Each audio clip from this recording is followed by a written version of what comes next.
Hey everyone, welcome to another episode of the Storm the Court pod. I'm Zane Ellis, and I just caught the game between the Miami Heat and the Boston Celtics.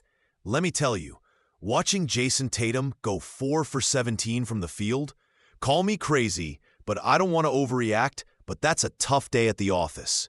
So here's the nutshell.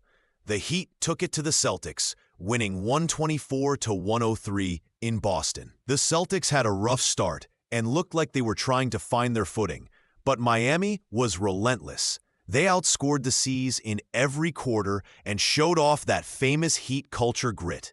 If you've been following the Heat, it's really not surprising, but seeing them take care of business against a team with Boston's talent, that's a statement win, especially after a roller coaster season for both squads. That game was a roller coaster of emotions. From frustration when Boston couldn't hit a shot to a kind of resignation watching them fall further behind.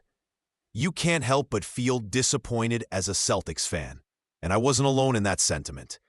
Early on, you could sense the crowd was anxious. People were yelling at the screen, especially when Jaylen Brown was limping around. It's one thing when Tatum has an off night, but losing to a squad you should dominate? Ouch. Let's break down some individual performances. For Miami, Tyler Hero was electric, pouring in 25 points, dishing out 9 assists, and just being a menace on the court. Bam Adebayo added 21, playing like a true leader. And I really liked what I saw from Pelly Larson. His 16 points and his 3 assists showed flashes of his potential. We all love an underdog story, right? On the Celtics side, I feel for Jason Tatum. He finished with just 16 points. And let's be real, that's just not him. He's got a history of rising to the occasion, but tonight felt off, like trying to watch a playback on slow-mo. The good news? He'll bounce back. He's too talented to let one game define him.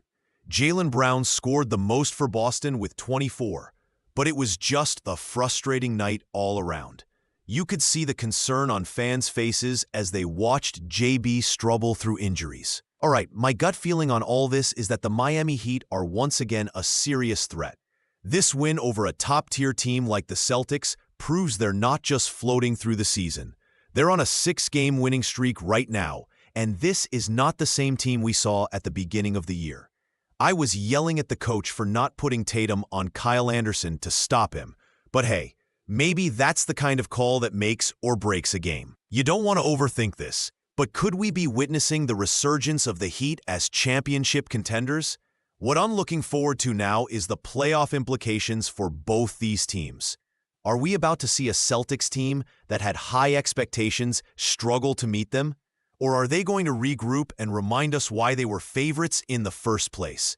The basketball world is watching closely, especially with the rivalry that's been brewing. And if the Heat keep this level of play, they might just crash the party in late spring. So what a night it was, and we'll be back soon to discuss the next games. Keep those good vibes rolling, and let's see what the postseason holds.